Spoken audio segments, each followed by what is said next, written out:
MurTech.com with your daily news update. Okay, here we are on November the 3rd in the year of our Lord 2025. Got a lot of great information for you, so let's go ahead and jump over here on MurTech on Rumble. Okay, this is my Rumble channel, and this is the video we're watching tonight, episode 1735. Let me jump into this, close out the live chat, and pause that. Let me slide down here and click the show more button to expand out the description box. Okay, we have information here from Devory Darkins. Right here's the link to the video and the link to Devory's channel if you want to see more of his information. From Dr. Steve Turley, the link to his video and the link to Dr. Steve Turley's channel if you want to see more of that. Rubin Report, the link to that video and the link to his channel if you want to see more of that. And we're going to wrap it up with Wendy Bell Radio, and here's the link to her video and the link to the channel, Wendy Bell's channel. But before we get into that, let me give some shout outs to DS Houghton, just started following my channel. Julie Bennett just started following my channel. Tired 2023 just started following my channel. Tanner Cat 7 just started following my channel. So thank you very much, folks, for following my channel. I greatly appreciate that. I hope you're tuned in and I hope you enjoy the content. Okay, Debbie BS and Real News DFW reposted my episode 1734. Karen Ivy 57 and D Schotten commented on my episode 1732.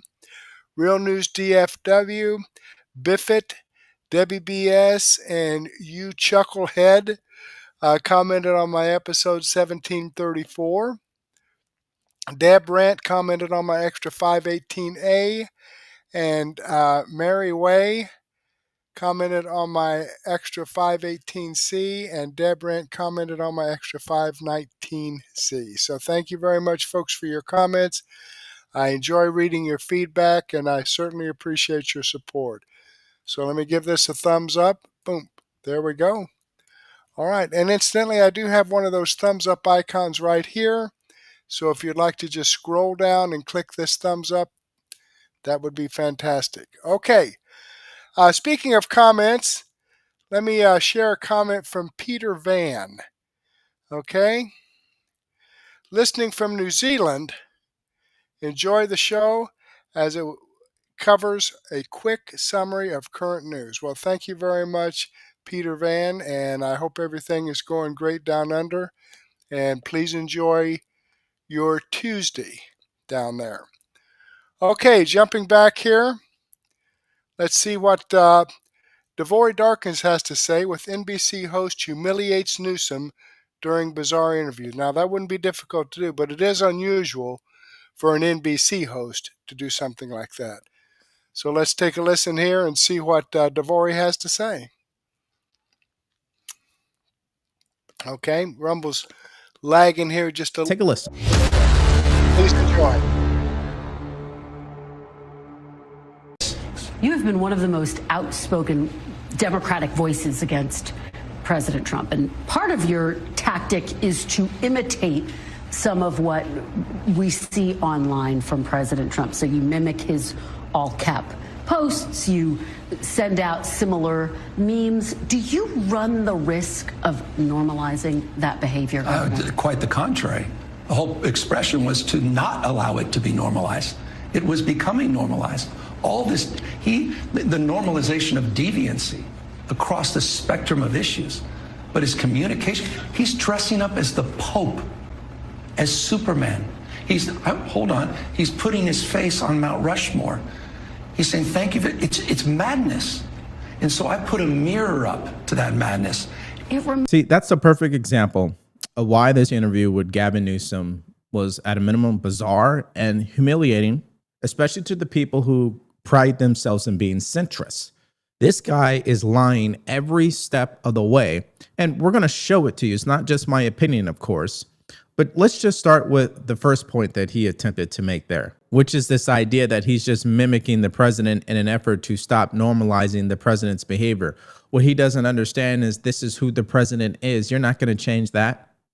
And he makes the fatal mistake, which is Let's focus on what the president is doing every second of the day instead of focusing on what's actually happening in my state.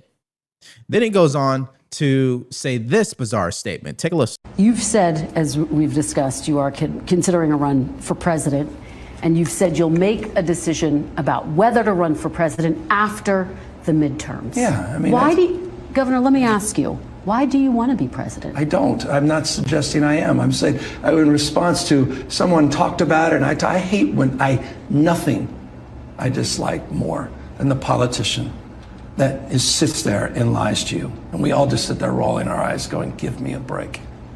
So as it relates to that, there's nothing on the right. I'm focused on Prop 50. I'm focusing on fair and free elections. And to the extent fate, the future, there's an alignment. You have a big enough why, you have a what and a how, you meet a moment, and that moment presents itself in a year and a half, we'll see what happens. Okay, so I told you guys this interview is bizarre. I don't know where he was going with all that, but he claims that people don't like it when politicians lie to our faces. Everybody knows that, and I would say he's one of the biggest liars in this entire political environment we find ourselves in. Anybody who lives in California who's objective knows he's a liar. He promised he would fix homelessness. Didn't happen. He promised he'd bring down electricity prices. Didn't happen. Okay, he promised he would get or take care of housing costs. Didn't happen. I mean, this guy says he's going to take care of crime. Didn't happen. Every promise he's ever made for California has always backfired. The taxpayers have had to foot the bill every step of the way. That's why millions have fled that state, including myself. Okay, just to prove to you that this isn't just me being a partisan hack or anything like that, I'll show you why he's a liar. He just claimed that people hate when politicians lie. So why does he choose to lie about Biden's cognitive decline? Take a listen. You stood by him till the end after that disastrous debate performance, even when top Democrats were calling for him to step down. Did you ever have concerns, Governor, about his capacity I go home to with serve another 4 years? No, I never had that direct. I just talked to the president a few hours ago. I've been privileged to have a relationship with the president. Governor, did you legitimately believe that he was capable of serving as president until January of 2029? Yeah, I think my focus was frankly situational. It was making sure Donald Trump didn't get back into office to experience everything that we're experiencing today. And there was no interaction I had that suggested otherwise. What do you say to Americans who feel misled by you and other top Democrats in what respect? He decided to step down. About the mental acuity of President Biden, that they wish you'd sounded the alarm sooner to give way for an open convention? I'm not going to substitute myself for someone else or for popular opinion. I'm going to express my relationship to my truth with the former president of the United States. That is just purely humiliating, if you ask me. One, it's his truth. See, that's the problem with our society. My truth, her truth, his truth. Listen, there's only one truth, the objective truth, okay? Clearly, if in multitude of books, including from the vice president, there were serious concerns that Joe Biden was not able to actually run an election campaign. That's them saying that. But you want the American people to believe he could serve 4 years as president? But he'd rather gaslight the American people. One more clip of this nonsense, of course.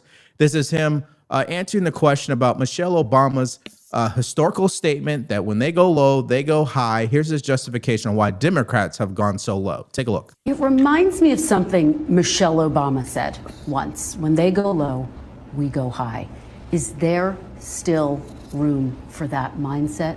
I would love to go back to that, but politics have changed. The world's changed. The rules of the game have changed. Now we have to rewrite the new rules. I'm trying to iterate. I'm in that process of doing that.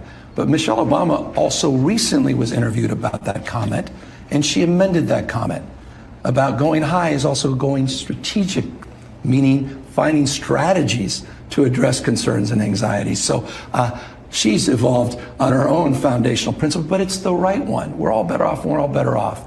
Okay, so here's a very important question. I'd really love for you guys to answer in the comment section for the homeowners out there. How many of you guys have checked your home title recently? Why is that so important? Well, did you know there are scammers right? Okay, he's going into a commercial, so let me go ahead and get past that. Here we go.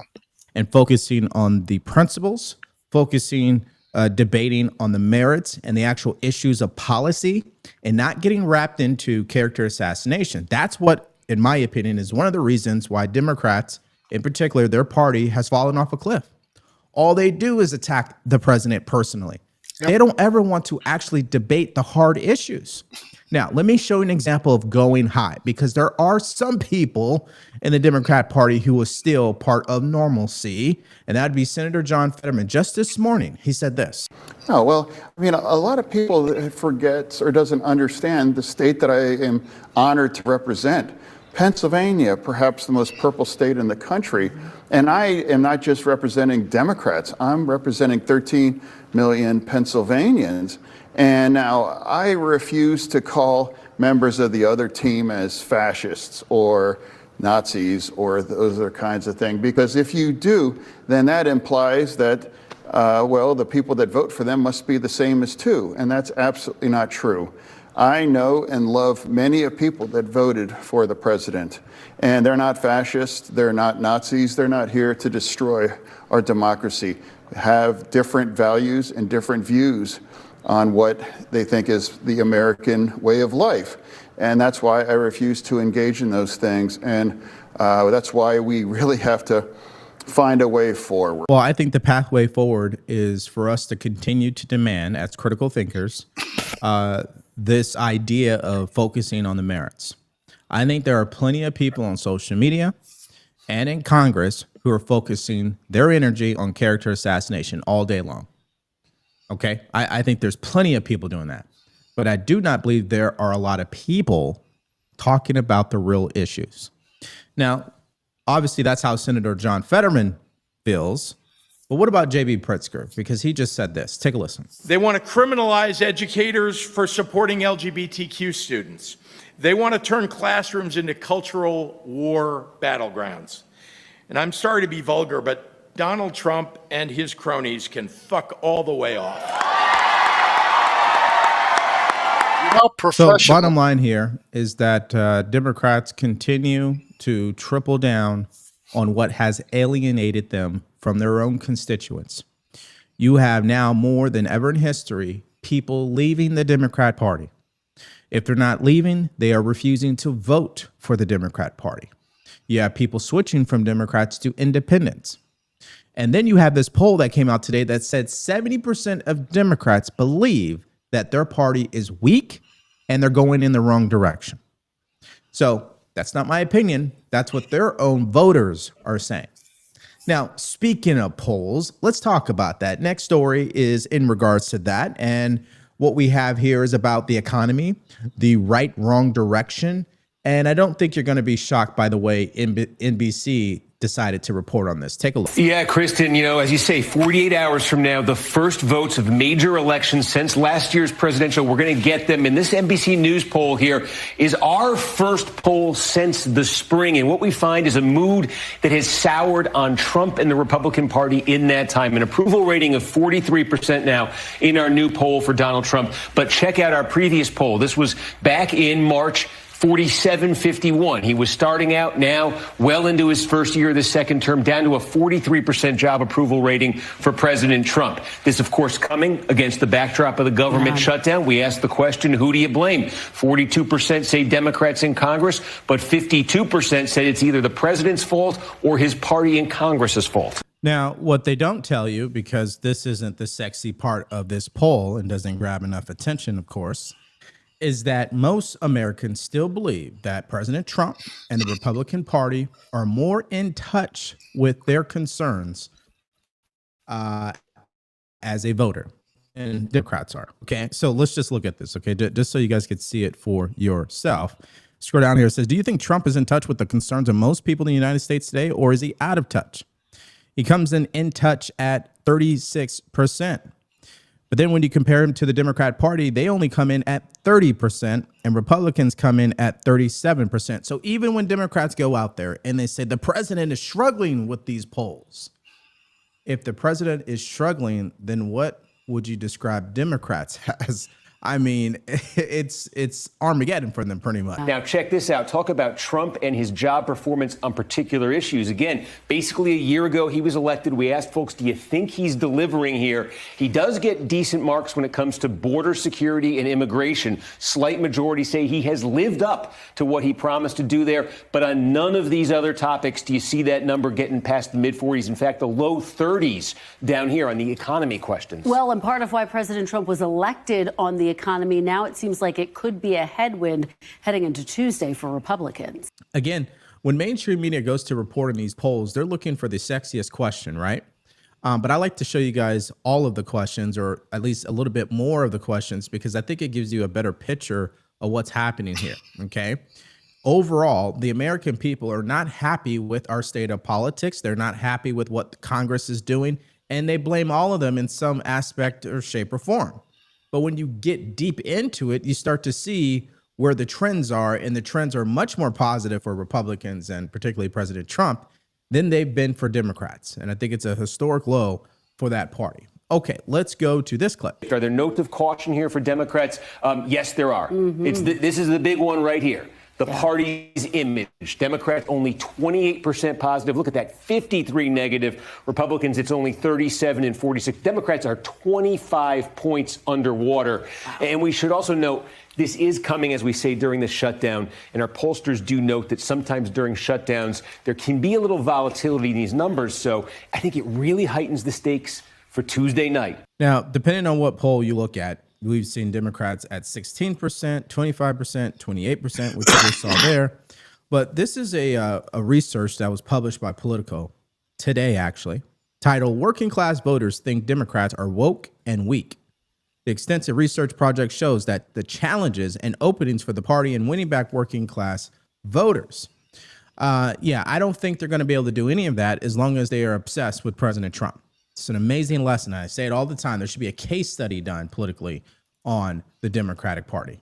I think they've done everything what you're not supposed to do, really, if you're trying to win elections. That's just me personally. So bottom line is, more polls continue to show how bad it is for Democrats as President Trump continues to come out on top. All right, next story, SNAP benefits. Now we're getting an idea that if the Trump administration does exactly what the lower courts ordered them to do, which is to pay out the rest of these SNAP benefits out of that account, which is only going to last for 2 to 3 weeks, when will people actually receive the money?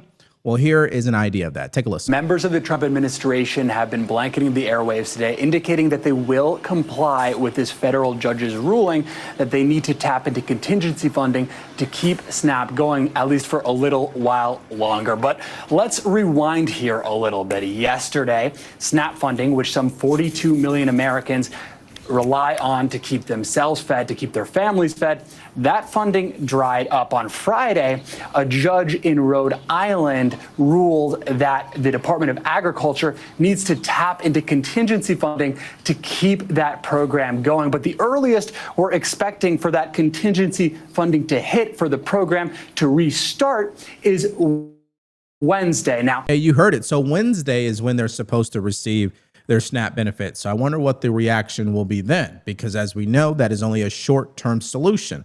The government continues to be shut down 3 weeks from now. Nobody's going to get any SNAP benefits. There's not going to be a judge that can force the administration to go print the money somewhere to fill up that account, even though she tried to say that in her ruling, for the record, in case you guys weren't aware. At any rate, I just continue to say to myself that the easy solution is Democrats, just 7 of them, should go down to the Senate, vote yes, get the government open, and then go hard on health care. That seems like the reasonable thing to do. But right now, Democrats are not reasonable. Take a listen to this. President Trump just truthed out that he needs to hear from the courts how this is going to be done. And Jake, as you know, the best way for SNAP benefits to get paid is for 5 Democrats to cross the aisle and reopen the government.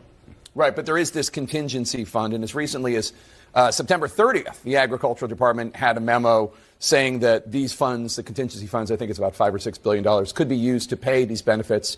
It would only be 2 or 3 weeks, but that's a lot for people who need the food. Well, President Trump just, as I said, President Trump just truthed out that he's very anxious to get this done, and it's got to go through the courts. The courts keep jamming up things. Democrats are in the middle of a civil war, and they should just open the government. That is the easiest way to do this. Of course, it's the easiest way to do it, as we continue to say. However, the main talking point from Democrats when they appear on mainstream media is that costs are going up, inflation's going up. It's all Donald Trump's fault. He has created this economic crisis, this healthcare crisis. It's the same talking points they deliver. And what happens is they take no responsibility for what has happened under SNAP, because remember, it didn't used to be 42 million people on this program. It doubled actually over the past decade. Why? Well, I think we know the answer to that, but I don't think Jasmine Crockett wants to admit it. Here's what she said. I will agree that there are too many American people that are on SNAP benefits, but that means that you got to not look necessarily at SNAP. You got to look at the reasons that they're on SNAP. We know that over 1/4 of these people that are in receipt of SNAP benefits are actually the working poor in this country, right? We have not increased the minimum wage, and I don't know when, and the minimum wage still sits at $7 while everything else is going up, whether we're talking about the cost of food or whether we're talking about the cost of rent. But I don't think that SNAP is the problem. I think that that is the resolution, or at least that is a symptom of the problem. We have a bigger problem in which we have billionaires that are continuing to rise up every single day and are getting richer and richer, to the extent that there was talk about Elon becoming a trillionaire, the first one in this country or in the world. Yet we still have people that have to go to the food bank and go to work, that have to sit there and go to make sure that they've got money on their SNAP and EBT cards. Like, that's a problem, and I do think that we need to address it. Well, I guess it's a good thing that Jasmine Crockett and myself agree on something here. That program definitely needs to be looked at, but I'm not too sure Democrats want to go down that road, because we know undocumented migrants or illegal aliens, depending on what their status was at the time, they are receiving higher SNAP benefits than American citizens. That's even a problem in and of itself. But she's not going to want to talk about that. Again, it's the billionaire's fault. So a billionaire who made smart financial choices and also solved valuable problems for the American people, they are the problem? Or is it the people like her in Congress that are the problem? They're the ones who can't help themselves but to continue to spend more than we make.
Walls are closing in on Chuck Schumer. Democrats were confident going into this that Trump and the Republicans would get blamed because of the 24/7 pro-Democrat propaganda endlessly spewed by the legacy media, and Trump would be forced to pressure Thune and Johnson to fold and give the Democrats what they want, just like Paul Ryan always used to do, just like Mitch McConnell would always, or John Boehner. Here we are, 4 weeks later, and what happened? We're seeing a literal inversion of that expectation. Trump silences critics with highest ever approval rating as he cracks down on crime. Take a look at the latest from Quinnipiac. Democrats are stuck. They are mired in the 20s. Doesn't get a lot lower than that.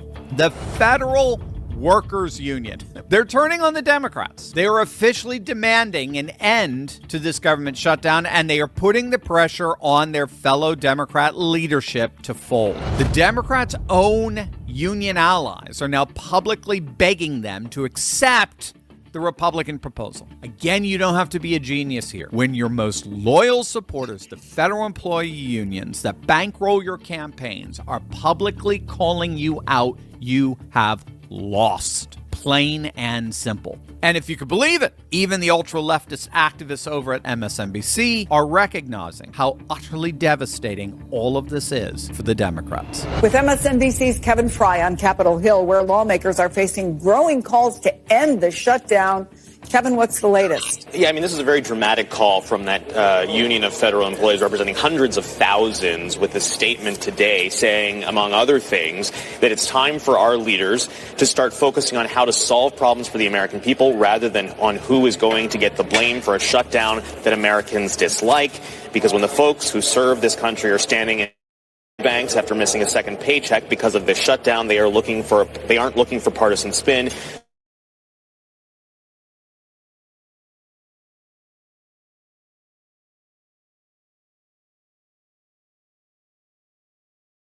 Strategy is collapsing in real time. Again, you got 3 Democrat senators consistently jumping ship, voting to pass the CR. All the while, one of the largest Democrat unions are calling for their Democrat leadership to vote for that very CR. That's called a shutdown collapse. Cut your losses. I mean, your polls can't go that much farther. Open the government. Let's move on. Lick your wounds. Let's fight another battle here, which, of course, it'll just mean the end of Chuck Schumer and Hakeem Jeffries' careers, because once again, they're seen as losers. Trump wins and they lose again. So this is a political disaster in more ways than one. All right, great information there coming from Dr. Steve Turley. This comes from his Turley Clips channel on YouTube. I've given him a thumbs up. I'm subscribed to his channel. Let's hear some information from the Wellness Clinic regarding ivermectin. Great stuff, I think. Did you know that 75% of the Nobel Prize-winning ivermectin that helped save millions during the pandemic is primarily made in Asia? But not the wellness companies. Introducing American-made ivermectin, safe, trusted, and produced right here in the USA. For more than 30 years, ivermectin has shown a proven ability to eliminate parasites, and new research also points to potential benefits for skin, immune, and cancer support. Most pharmacies charge $5 a tablet, but the Wellness Company is offering a higher 18-milligram dose for just $3.33 each. You'll get a 6-month supply designed for 4 21-day cycles, all at an unbeatable price. Get your US-made ivermectin today by scanning the QR code or head to twc.health/rumble and use code RUMBLE to save $30 off plus free shipping. USA residents only.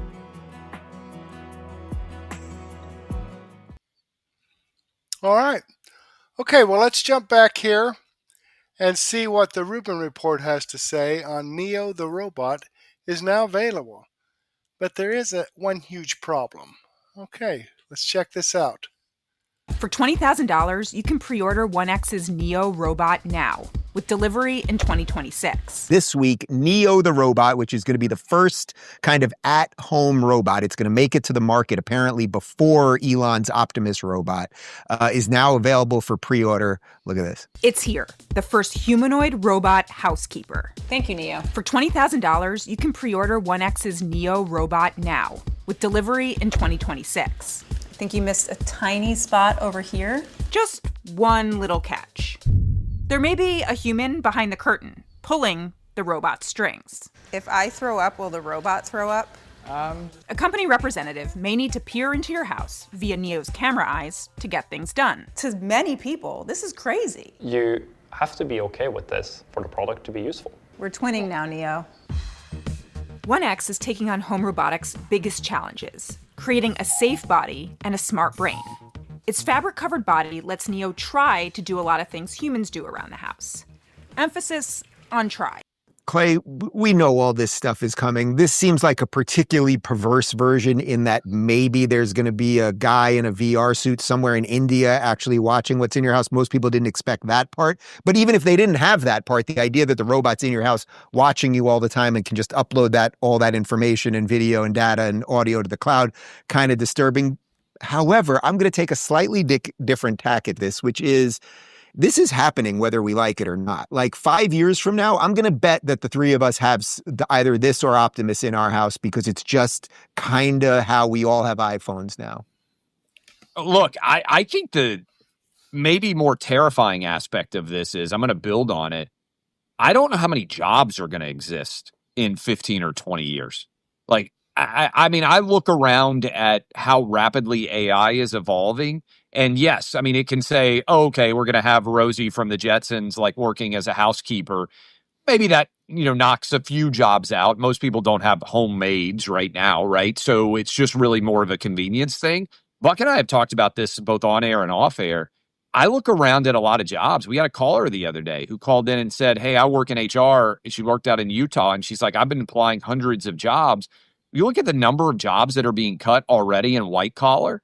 I think in 20 years, that's the scary thing. It's going to be not only robot replacement, but actual jobs that we rely on many people doing, taking over too. So I just think we're at a technological tipping point that's going to be transformative very rapidly. Right. I think this week Amazon announced they're going to cut 30,000 jobs because, basically you're going to have drones that'll deliver the stuff. And then for, Postmates, it'll be a automated car and probably eventually a robot that then will walk it to your door.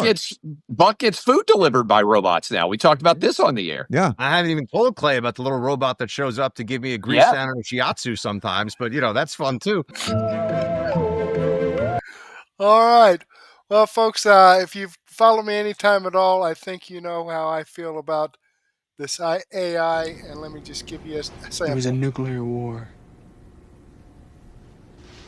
A few years from now, all this whole place, everything, it's gone. Just gone. We're survivors. Here, there. Nobody even knew who started it.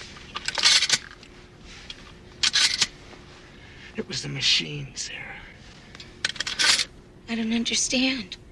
Defense network computers. New, powerful, hooked into everything, trusted to run it all. They say it got smart. A new order of intelligence. Then it saw all people as a threat, not just the ones on the other side. Decided our fate in a microsecond. Extermination. There you have it. That's my fear, the direction of AI is going. The Terminator, if you haven't seen that movie. It's an eye-opener. Okay, moving down here and wrapping up with Wendy Bell Radio. And folks, give me some chats here. Chat it up for me a little bit. And let me know if the information that I'm sharing you like or you don't like or you'd like to see something else. Give me a hand here. Help me out. All right, Wendy Bell. Things will get worse before they get better. I'm going to let Wendy give us a little perspective on some of the things that are going on out there. So let's take a listen. When I normally have to come up with whatever the thumbnail title of today's program is going to be. Some days it's easy. Last week we did Oh Snap, right? Obviously we had all these food stamp things coming through, a big story there, which we're continuing to follow. Today I was kind of on the fence. I didn't know what to do. And I really feel in my heart that you and we as a collective, regardless of how you vote or where you live, that we're in this weird middle zone where it feels like nothing is happening very quickly and it's starting to become disappointing, right? And I thought there's got to be a word for that, a phrase for that, a thing for that. What is that? And so we came up with things will get worse before they get better. That's not very encouraging when you're like, look, I wanted things to get better 8 years ago. I'm still waiting for everything to catch up, right? This is a pivotal moment. And I want to tell you about something called Cantor's Law. So several years ago, there was this Harvard professor. Her name is Rosabeth Moss Cantor. And she worked in the Harvard Business School, and she had done thousands of hours of workshops and meetings with business leaders, owners, entrepreneurs all around the world. And she came up with this idea, this law, if you will, that basically says everything can look like a failure when you're in the middle of significant change. The middle phase is often the most challenging. It is the most discouraging. And it is at that moment when you can't quit, when you have to fight, when you have to push forward, persevere, innovate, continue on, even though maybe inside you're like, when is everything going to catch up? We are in right now a moment of Cantor's Law. We have this giant upheaval on January 20th of this year, with President Trump taking the oath of office, resuming control of the executive branch, setting the table with an able group of cabinet members, and launching off rapid fire a whole series of directives meant to completely upend the chaos and the confusion and the corruption of the last several years. This corruption, confusion, and chaos was all planted by Barack Obama many years ago. But this new cycle that we're in, you see the ICE raids in communities. You hear the news try to tell you about them. It's just a father. He's just trying to get to his job. It's all hocus pocus and baloney. But you're watching a terrific retraction, a complete shift in what this country is, what we stand for being protected and fought for, right? And you're not seeing terrific results yet. We still have gas prices that are still too high, right? We have things approaching the holiday season. It doesn't feel economically like we're getting this great windfall that we were promised. This is Cantor's Law. You are in the middle, I promise you. And it is going to, in short order, start ticking more quickly in a way that you're going to find pleasing. All right? I want to give you an example. Cantor's Law. 2022, remember about this time last year, right before, well, in the throes of the Christmas holiday travel season. Do you guys remember what happened to Southwest Airlines? They got absolutely hosed. Technical problems, staffing problems, organizational chaos, all of these things coming to a head, a complete malfunction. They had 17,000 flights that they had to cancel. 2 million travelers were stranded. They got slapped with a monster, never before done, $140 million fine for the violation of consumer protection laws, and all told, they lost more than $1 billion at Southwest Airlines. What did they do in that moment, ladies and gentlemen? You can fold, you can close, you can say, I'm tapped out, that's it, sorry, out. Southwest Airlines did something very interesting. They took it to their staff, and they said to the ticket agents and to the gate agents and to the guys working on the tarmac and the pilots flying the planes, all of them, guys, what do we need to do? And they put the solution in the hands, ostensibly as it was reported, in the hands of the people who basically run the company. And the staffers, without any bureaucratic nonsense from the top, no trickle down, out of touch, typical executive directive that never solves any problem and always makes things worse. The people in the airlines itself doing the job, connecting with the public and having to take their calls and their criticism. They decided and they came up with a plan where they changed some of the hubs around. They changed the strategy on how they were going to relate to the customer. They changed a bunch of different things, very common sense, quick to decide and implement changes that basically kneecapped the executives and said, we're going to take charge because the airline gave them the ability to do that. And they almost like organized and they completely changed things around as this story is told. And they emerged from what could have been a fatal blow. They emerged from an extraordinarily costly and embarrassing meltdown during the busiest time of the year and screwed over millions of people and millions more who never got to see their families for the holidays. And they made a quick decision, and the decision yielded results. That is an example of success with Cantor's Law. Ladies and gentlemen, you're in that inflection point. We all are. We're watching the fraud and the waste and the abuse of this SNAP system, right? When we found out with the shutdown that the SNAP benefits, food assistance benefits, were going to 42 million people, and you and I started looking around going, wait a minute, 42 million people? Who are these people? Peel back the curtain, and this whole debacle has exposed yet another grift, yet another fraudulent system that is so beyond corruptive. It is so beyond expensive and bloated. And now it's going to have to be dealt with by the Trump administration. They're in the midst of that middle ground. You are too. And you're watching it. And you know who else is watching it?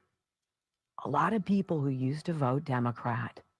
They might not have any intention of changing their party affiliation, but they are seeing on a silver platter a Trump administration inheriting a system meant to be a debacle. They had the Southwest Airlines absolute meltdown, except it wasn't over the holidays. This is what you are watching. And despite the 24/7 fake news about who's to blame, and it's always Donald Trump, there are meaningful changes happening. We're carving back so much waste. We're eliminating people who broke the law to get here. And we're exposing this whole emotional apparatus on the left that's supposed to connect with your do-goodery inside and make you believe that we need these programs, we need this spending because it's for the greater good and people need our help. What it is, friends, is the middle ground where America has awakened. And it is stunning to see the degree of fraud and abuse. But you are also watching the change. Don't be discouraged. Don't feel like it's not going to work. It already has. And I've got many examples of them today, okay? It's called Cantor's Law, but in true practice, it's called winning. It's called winning. And it's here. When we come back on the Wendy Bell radio program, I got to tell you this story in Evanston, Illinois, my birthplace, okay, Chicago. I'm going to peel back the story that the news wants you to believe, and then the reality of what really happened, because more and more Americans are awakening to the truth. And that is great. Next on the Wendy Bell Radio Network. All right, let's move it on up here and let's see what she has to say about that. You know, when I...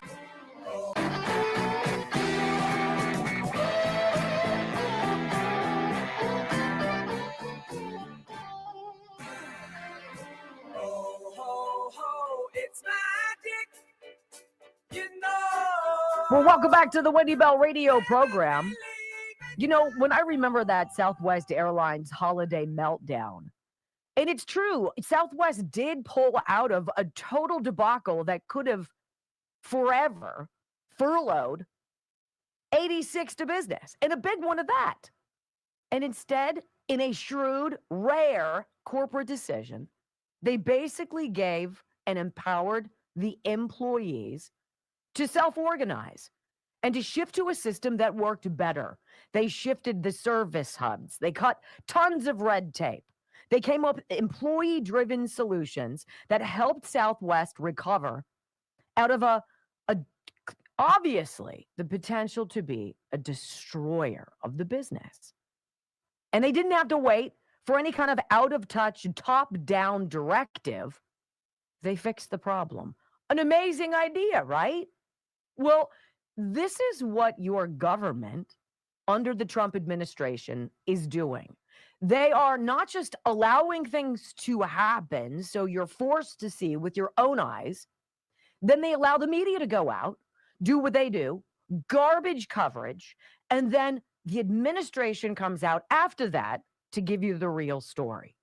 This ICE situation in Chicago is a perfect example. So in Evanston, Illinois, over the weekend, Friday, there were 3 white liberal chicks, scourge of society. You know, I say that, and I mean that. The college educated white liberal chick, terrible, following behind an ICE vehicle, following very closely, trying to dox the ride, trying to give people a heads up. ICE is coming, so they're super close, traveling behind this ICE vehicle. Vehicle slams on its brakes. Their car slams into it, crunch. And then the ICE agents get out of the vehicle to get the people behind them who are trying to basically alert people who they are and where they're going, get them out of the car.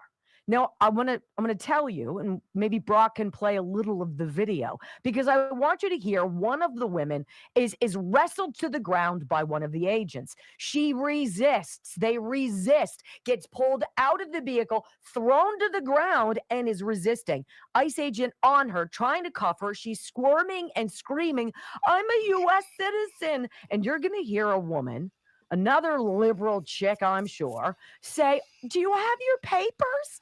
Do you have papers?" Listen to what happened. Do you have papers? Do you have papers? My name is Andy Bonango. I'm a United States citizen. Get back. That's all you can do. Get back. Get back. I'm a United States citizen. She wants you to believe, like, I'm just driving along, and look what happens. These monsters tackle me. Okay, so during this whole mess, some guy gets in and starts spitting on the ICE agents, tries to kick one of them. One of the agents throws the guy to the ground, right? Tries to get him in cuffs. The man's hands are behind his back, right? And he grabs the ICE agent's genitals and is twisting and squeezing the man's genitals. Now, I don't have huevos, but I'm going to go with they probably don't like to be squeezed and twisted, okay? Just knowing what I know about the 6 men in my life. And that's when things went haywire. One of the agents then, as a crowd comes around, pulls out his gun. They're trying to pepper spray or keep back the crowd, which is completely out of control. How did Evanston's mayor, Daniel Biss, respond to this? Listen. ICE agents have assaulted Evanston residents, beaten people up, grabbed them, abducted them, taking people off the street once again because of the color of their skin. It is an outrage. Our message for ICE is simple. Get the hell out of Evanston. Okay, so, wow, that was some selective, that was omission in a big way there, Mayor. So Homeland Security sends out the real story. How convenient to leave out that our agent was assaulted by this violent rioter. By the way, you assault a federal officer, you assault law enforcement, at a minimum, it's a $100,000 fine. During an operation at Oakton Street and Ashbury Avenue in Evanston, agents were being aggressively tailgated by a red vehicle. As agents tried to make a U-turn, the red car smashed into the Border Patrol. A hostile crowd then surrounded agents in their vehicle and began verbally abusing them and spitting on them. One physically assaulted a border agent and kicked an agent. As he was being arrested, he grabbed the agent's genitals and squeezed them. As you know, this is an extremely painful experience for most human beings and justifies certain responses. The agent delivered several defensive strikes to the agitator to free his genitals from the agitator's vice. Now, is this a pretty intense explanation of what went down? Yeah. But that's what happened. The mayor, Daniel Biss, neglected, of course, to share with you what was going on. Didn't share with you, of course, that the crowd began to get unruly, that they were spitting on them and trying to physically assault ICE agents. Now, because you're a U.S. citizen, doesn't absolve you from responsibility. So if you're a U.S. citizen and you're doing that, or you're an illegal alien and you're doing that, you're going to get arrested. Has nothing to do with the ICE agents, ladies and gentlemen, save for the fact that they're doing their job. According to the fake news, it's just more aggressive overreach going after brown people and trying to beat up our residents. You're not welcome here. Really? See? Two different stories, friends, and it was debunked in a matter of hours. That's how I'm positive we're on our way out of the middle. When we come back on the Wendy Bell radio program, illegal immigration is the Democrat Party's most profitable grift. Yes, it's all the dollars and cents, friends, and we've got lots of proof next. All right, there you have it. And folks, this is exactly why I share this information out, okay? To give you the no-nonsense, common sense, logic, and truth that you're not going to get on the mainstream media because they are lying to you. They have been lying to us for decades. I mean decades. Okay, even when I was a youngster, some of the stuff that I would hear Walter Cronkite say was like, well, that doesn't make sense. I don't know. So, I've had a thing about network news. I haven't watched. I get my information by searching different channels and getting the information there. I do not rely even on Fox in most cases. They are fleeing their homelands. Okay. So let's continue here. Please enjoy the truth for a change.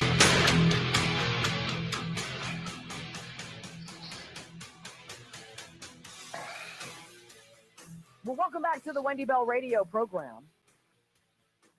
So if we look at illegal immigration the way we really should, and of course the Democrats, they need you to believe it's a humanitarian thing, that there's an emotional connection that you have with these total strangers. They are fleeing their homelands. They are fleeing persecution. They're not safe there. They just came here for the chance at a new beginning. Now, for some, of course, it's true. Yeah. But that doesn't mean that it has to be our bleeding hearts that bend over backwards to accommodate everybody and his brother. Because everybody and his brother is coming in with an uncle that's not on the up and up. And he's a criminal.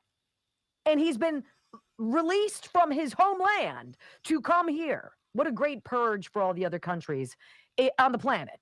Send your worst of the worst to the United States. That'll teach him. Now, Donald Trump, his job, and we elected him to do this with Tom Homan and ICE and DHS and everybody else, to find, number one, the violent offenders first, get them off our streets and the hell out of our country.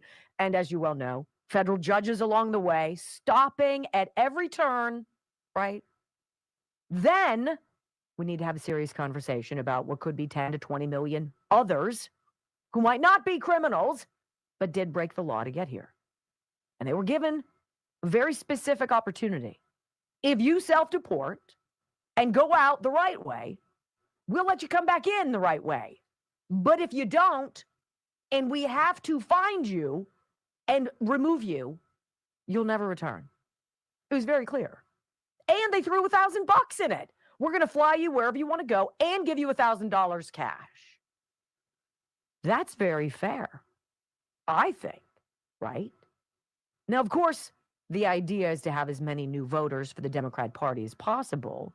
And so the promises made to these people to come here, SNAP being one of them. We're going to put you up in a nice hotel. We're going to give you a debit card. We're going to load you up with groceries. You're not going to have to worry about a daggone thing. All you need to do is you need to go and vote Democrat. Do you understand? See, that's the deal. That's the deal. So it's not about humanitarian anything. It's about cold, hard math and dollars and cents.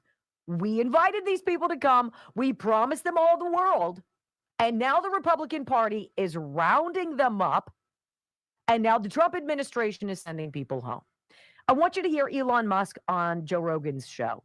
Elon's been kind of a figment of our imagination. He returned over the Halloween weekend. He's like, look, money is a giant attractor to all of these people from all around the world. And what you're watching is the result of that attractor overload our system. Listen. The reason you have the standoff is because if the hundreds of billions of dollars to create a financial incentive to have this giant magnet to attract illegals from every part of Earth to these states, if that is turned off, the illegals will leave because they're no longer being paid to come to the United States and stay here. Wow. And then they will lose a lot of voters. The Democratic Party will lose a lot of voters. And they would have a very difficult job if this is kicked out of reintroducing it into a new bill. Yes. Especially once things start normalizing. Yes. So, in a nutshell, the Democratic Party wants to destroy democracy by importing voters, and absolutely, the Republican Party disagrees with and that. the ruse is that if you don't accept what they're doing, then you're a threat to democracy. Yeah. Yes. As they try to destroy democracy. Yes. Yes. By importing voters. That's and literally what they're incentivizing doing. people to only vote for them and overwhelming the system. Yes. And by the way, it's a strategy that, if allowed to work, would work. It's Cloward Piven. Create an emergency, flood the system, overwhelm your social services, have them begin to crumble, and then lo and behold, await the government to come in or some organization to come in, and we're going to change everything around because clearly this isn't working. And then all of a sudden you have a new system in place. Socialism, Marxism, communism, you name it. There you go. That is the point. That is what the Democrat Party is trying to affect here. And more people are waking up to this. I want you to hear Kristi Noem proving Elon Musk's theory that this money magnet, bringing people from around the world, promising, we'll take care of you. Everything's going to be super duper. You just got to vote Democrat. They're not receiving SNAP benefits. What are you talking about? They're not voting in our elections. They're not getting driver's licenses. Illegal aliens are not getting social security numbers. I have no idea what you're talking about. Yeah, about that. Here's Kristi. We have over 6,000 individuals that have been identified through their work already that have been on the terrorist watch list, that they are known criminals. How does that happen, Madam Secretary? How does that happen? It happens when you put a train wreck like Joe Biden in the White House, and it's going to be a lot of work to clean it up. But just in the last 4.5 years, we've had over 9 million people get Social Security numbers that are not U.S. citizens. So they may be people who have some sort of legal status, but a lot of them are illegals that were given a Social Security number in just the last 4.5 years that we're going to have to figure out if they should be here, if they are here legally under a program, and if they are here illegally, then they certainly shouldn't be using that Social Security number to be on our programs, and they should be removed or given the opportunity to go home on their own. That's the one thing President Trump would like, is everybody to be given the opportunity to go home if they would wish to. Okay, and folks, I would bet, I don't know because I don't have access to that information, but I would be willing to bet that there are people that have come over here, gotten Social Security cards, Social Security numbers, and have started collecting Social Security for retirement or even disability. Social Security, we've been told for the past 3 decades, is going bankrupt. But it's okay to have people that have not paid 1 penny into Social Security come over here, get a number, and start collecting it. Like I say, I don't know if it's happening, but I would be willing to bet that it is happening. Okay, now I'm going to go ahead and pause this here, but I am going to drop this in my daily news wrap-up so that you can hear more of Wendy Bell. It's a 3-hour program. I'm at the 42-minute mark. Let me click on the Rumble link and show you that this video does come from Wendy Bell Radio. And go out. All right, I am following her channel. I've given her a thumbs up. I hope you do the same thing for me. And I'd like to share some information here. Let me see if I can get this going for you. Hang on, from the Wellness Company on Recharge. Let's see what they have to say about that. I found this to be very interesting. Watch out for supplement scams. Most methylene blue being sold online is the same grade used in fish tanks. You can trust the Wellness Company's Recharge, a doctor-formulated nutraceutical combining powdered methylene blue, combined with NAD plus and PQQ. Recharge is USP grade, ensuring top-tier purity for maximum safety and effectiveness. This is not the sketchy stuff you will find on Amazon. Tap into cognitive and metabolic support that helps you stay energized, focused, and resilient all day long. Scan this QR code or head to twc.health/rumble and use code RUMBLE to get 10% off on every order.